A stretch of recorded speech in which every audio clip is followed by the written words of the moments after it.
Hello everyone, here's Muhammad Imran. The focus of today's lecture is new criticism. So it is our first lecture in the subject critical theories or literary theories.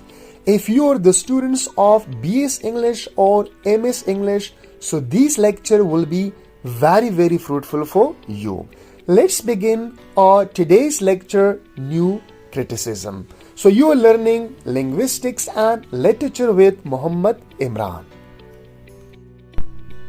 Introduction to new criticism. New criticism isn't new anymore. It's not new now. It's old now.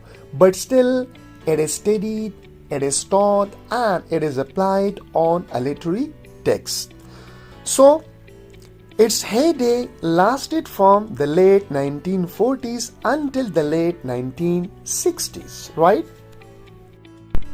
So, this theory was very popular and very active. So, heyday mean very popular and very active.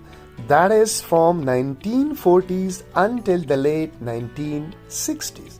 But still, we study it. Still, it is taught at universities and college level. So, it was rightly considered new then, that time, because it offered a way of understanding literature that was radically different from interpretive approaches. So, in the past, there were approaches, and these approaches were called interpretive approaches. You might have studied Foundation to Literary Criticism or just criticism, right? Or literary criticism. So in literary criticism, we had approaches. They were interpretive approaches. So new criticism was quite different. How it was different, we will discuss it now. So it replaces. New criticism was replaced by old one. They were interpretive procedures.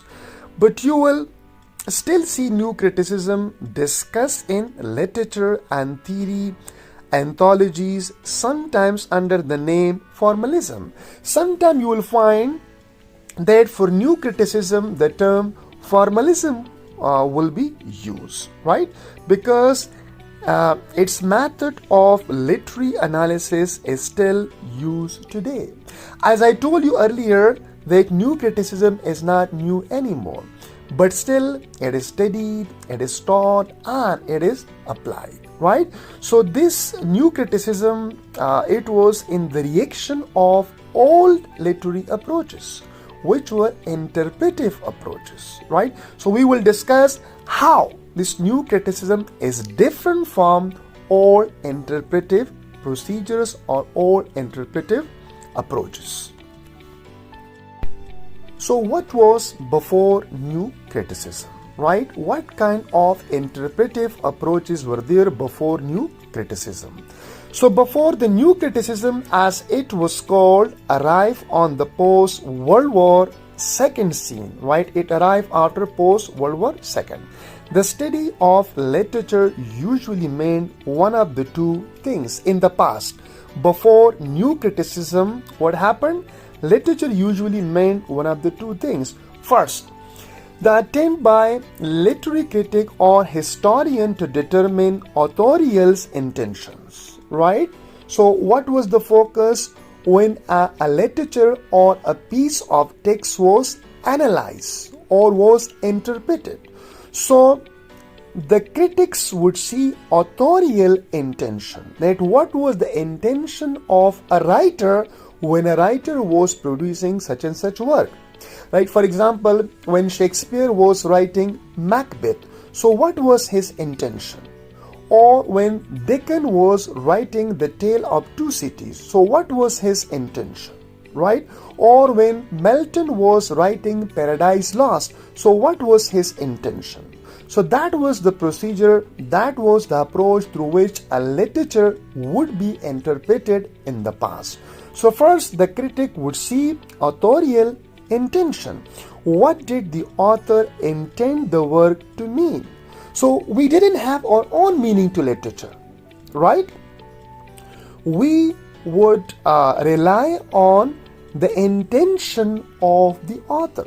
the critic would tell us that this is the intention of the author, or the author means this by this piece of work, or the author means this by this poem.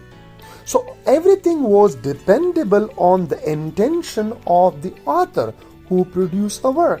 Might be the work was produced 1,000 years ago, or might be the work was produced a few hundred years ago, but you have to rely on the intention of the author. That was the focus before new criticism. So by studying the author's life and times, or what would we do?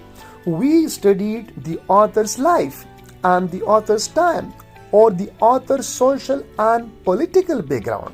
So on the basis of author's social and political background and the life of the author, or the times in which something was produced, so we would come to the conclusion that this is meant by the author when he or she was producing such and such work, right? So this is very interesting, okay, that the critic, or if you were a critic, you did not have say of your own, right? You would have to study the background of the author. You had to study the political scenario of the time. You had to study what was going on in that time, right? His social, political, cultural background. And on the basis of such evidence and such information, you would come to the conclusion that this is meant by the author in this literary piece of work, right? So that was the first one, author intention. The second, the attempt by a gifted, educated reader to express in an interesting and engaging manner his or her personal impression of the work. And if you were an educated person, right, or if you were an intellectual person, so you would study that literature or that piece of work, and you would tell us what did this work mean, right? So thus a literary work meant only what the author intended it to mean, or what a professional reader felt it mean. So if you were a professional reader, you were educated and you had experience to study literature, so then you would tell us that what does this literary work mean. Or if you were a critic, right, or you were like a historian, then you would tell us that what did the author meant. So you would study literature through the intention of the author, or a professional reader would tell us what does mean by this piece of literature. So I hope you got it, okay, that what was going on before new criticism, right? Before the arrival of new criticism, right? It arrived after post World War II, right? Intentional fallacy. Fallacy means something which is false, but people believe that it is true. So how do we know the intention of the author, right? So there may be fallacy in the intention of the author when we study it. Let's discuss intentional fallacy. How can we be sure, however, what the author intended the work to mean? So when Shakespeare was writing Macbeth, when Shakespeare was writing Othello, when Shakespeare was writing Hamlet, so how did we know that what did Shakespeare intend? What was the intention of the Shakespeare? So maybe that when we say that this is meant by, or this was the intention of the Shakespeare, so we may be wrong because we don't know. Shakespeare lived 400 or more than 400 years ago. So how do we know that what did he intend when he was writing such and such work, right? So there may be fallacy when we interpret literature. And even if we could be sure, what if the author inadvertently created something other than what he or she intended? So maybe okay that what he or she intended, and maybe he or she created something different, because we can't know the answer to these questions. So new critic called the use of authorial intention to determine the meaning of a literary work the intentional fallacy. So then new critics call this is intentional fallacy. because we don't know the intention of the author. Or maybe that what he intended the author and he wrote something different inadvertently, right? So that's why that new critic calls such kind of intention as intentional fallacy, or the false belief in an author's intended meaning. So we don't know, okay, what was the intention of the author when he was producing such and such work. Second, we have that is affective fallacy, right? So fallacy, I told you there's something which is false, but you believe that it is true.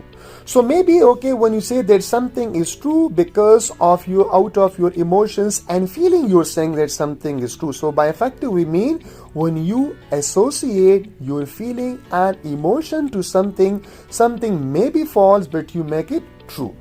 So similarly, how can we know that a given reader's impressions, even the impression of a gifted, educated reader, can be counted on the reveal the meaning of a literary work? If you're an educated person, right, and you like Shakespeare, so that may be your personal biasness then, right? Because you have a strong feeling and emotions for Shakespeare. That's why you appreciate Shakespeare and you tell the common people that this work means this, right? So how do we know, right? That's why they say that even that given the impression of a gifted, educated reader can be counted on the reveal of meaning of a literary work. So we don't know, right? Why? Because aren't impression guided by emotions, right? So when you are going to express something, right, or your impression guided by emotions, you may like, you may dislike an author. So what if the reader's impressions are based on emotional response rather than a response to the actual content of a literary work? What? For example, I'm an educated person and I am interpreting the work of Shakespeare.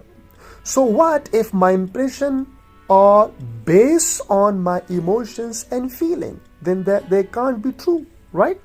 So because we can't know the answer of these questions. So new critic called the use of reader's impression to determine the meaning of literary work the affective fallacy, or the false belief in a reader's emotional response. So two things are very important, right? And they are attacked by who? By new critic. The first one was intentional fallacy, because literature in the past was interpreted on the basis of the intention of the author, right? And the second was literature was interpreted in the past on the affective, right? By affective mean if there were like professional readers. So these both things were challenged by new critics, that there may be intentional fallacy, something that is false but what you believe to be true, right? So we don't know the intention of the author. Or there might be problem, okay, with the affective fallacy, when a professional reader interpret the work of a literature, so maybe that his feelings and emotions, or you can say that his impressions are based on his feeling and emotions. So that's why they rejected both these approaches, intentional fallacy, both these things, intentional fallacy and affective fallacy. So we come to the conclusion now.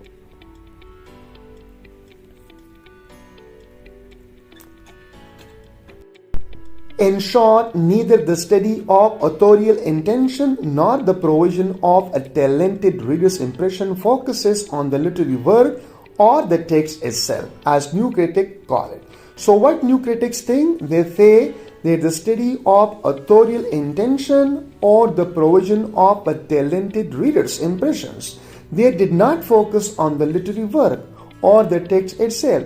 The focus of these critics were on to study the social and political background of the author in order to understand the author's intention. Okay, and the professional readers, you see that his reading, right, or his interpretation was affected by his emotions and feeling, right? And for the new criticism, the text itself is the only place we can look to find its meaning. So where the new critics they focus on the text, that everything is in the text. So now here you can find differences between new critics and those who existed before new criticism. So the new critics, they think that the focus should be only given to the text itself, right? Exactly where in the literary text should we look for its meaning? So the meaning are where the meaning are in the text. The meanings are not in the intention of the author or the professional readers. So according to the new criticism, we should look at the ways in which a text literary language operates to create a complex meaning that can stand on its own and an object of art. So does this idea seem rather abstract? Don't worry, it is not as difficult as it might sound. So let me explain it to you. So the focus of new critics was where? The focus of new critics was on the text. So the meanings arrive from the text, not from author's intention. A literary text is a complex art object. Just as a great painting is a complex art object made of unique combination of paints on canvas, or a great symphony is a complex art object made of unique combination of musical sounds. So if you have a great painting, so great painting is a unique combination of bands, we can see. And as we have a great symphony, so it's also like a complex art. It's also made of unique combination of musical sounds. Different sounds are there. So a literary text is a complex art object made of language, right? As we have a painting, as we have a symphony, and they are made of complex combination. So we have also a literary text which is made of unique combination. So what is the unique combination of a literary text? That is language. We use decorative language, right? We use figurative language. So in order to understand a literary text, then we need to understand the complex working of the unique combination of words. So different words are combined in order to have like a effect on the minds of the reader or to give meaning to words, and other literary devices or techniques. So we can see that in a literary piece of work, we have unique combination of words.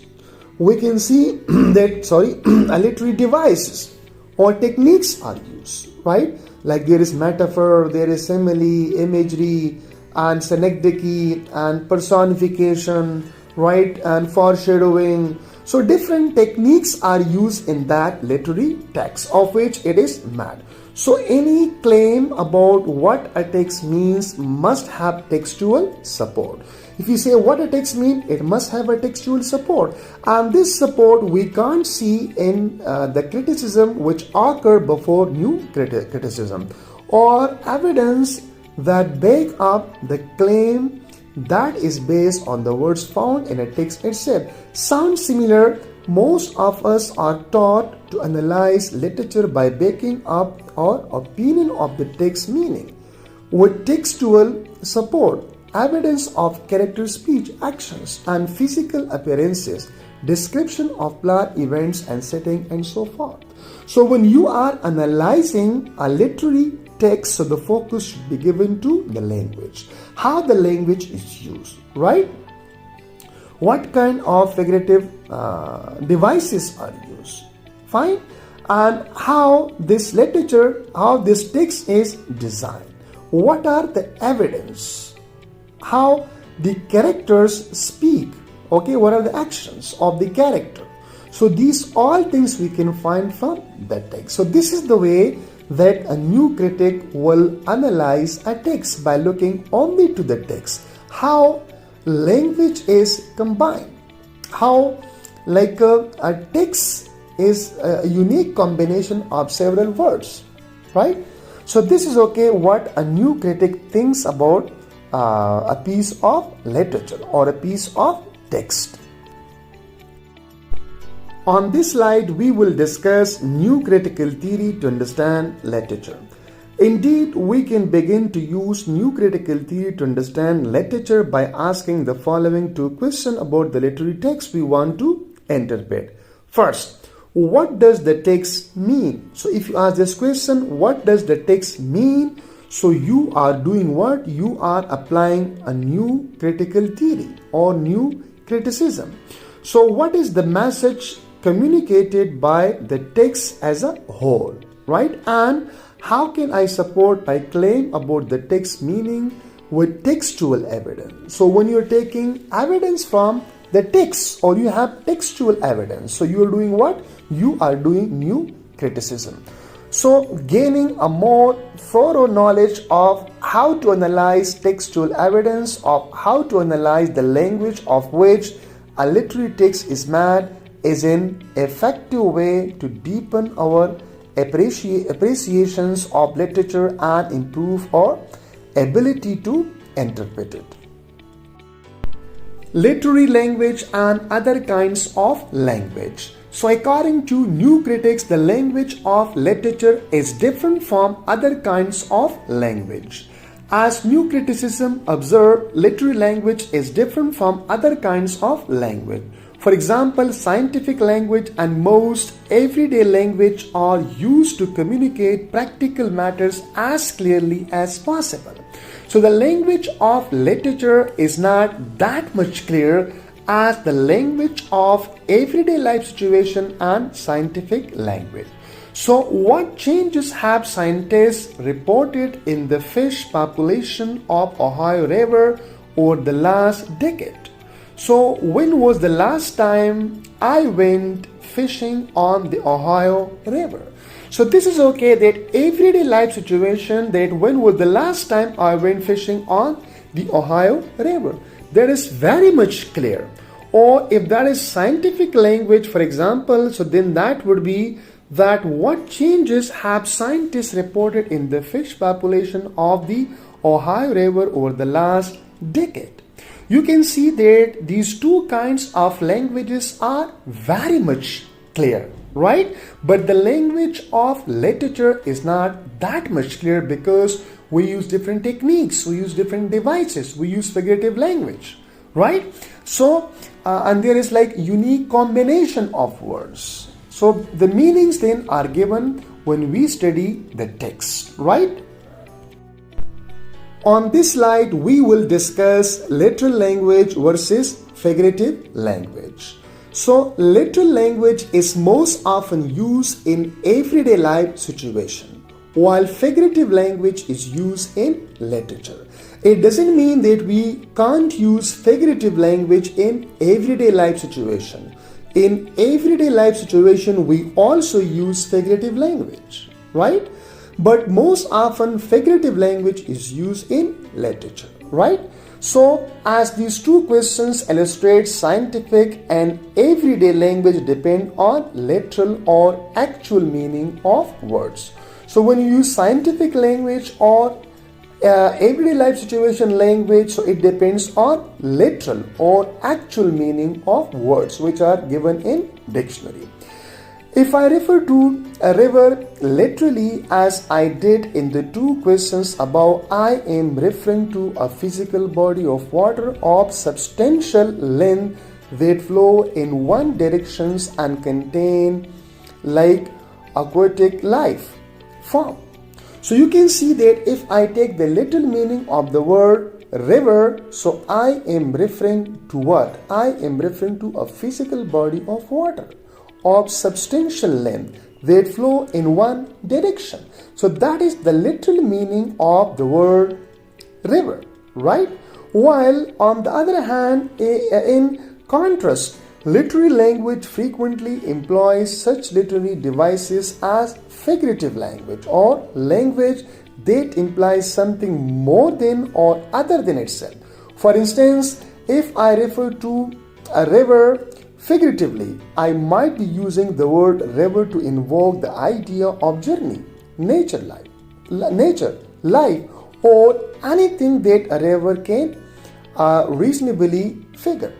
So when we talk about like the figurative meaning of a river, so it may refer to journey, right? Or It may refer to like life, because sometimes we say that life is like a river, or it also refer to nature, or anything that a river can reasonably figure. So then river have multiple meaning according to a text it is used or stand for. So being sent up the river is thus a figurative phrase for being sent to a journey or prison. And crossing the river is a figurative phrase for crossing from one phase of life to another, or for crossing over from life to death, right? Even when a literary work uses language for its literal meaning, that language is usually chosen for its ability to produce association with other words. For example, the word mother literally means female. Parents, however, the word mother produces associations such as nurture, affection, and comfort. And as we all see later in the chapter, that there are many more literary devices that contribute to the unique quality of a literary language. So we can sum up that literal language is most often used in everyday life situation to make our communication as clear as possible, and the literal meaning of words are given here, while figurative language is used in literature and it depends on situation. So there will be associative meaning of words. For example, if you look at the word snake, so the snake, literal meaning of snake is different. And when we talk about figurative language, so a snake may mean like enemy, or a snake may mean like danger, right? But when we look at the meaning of a snake in dictionary, so then that is different one.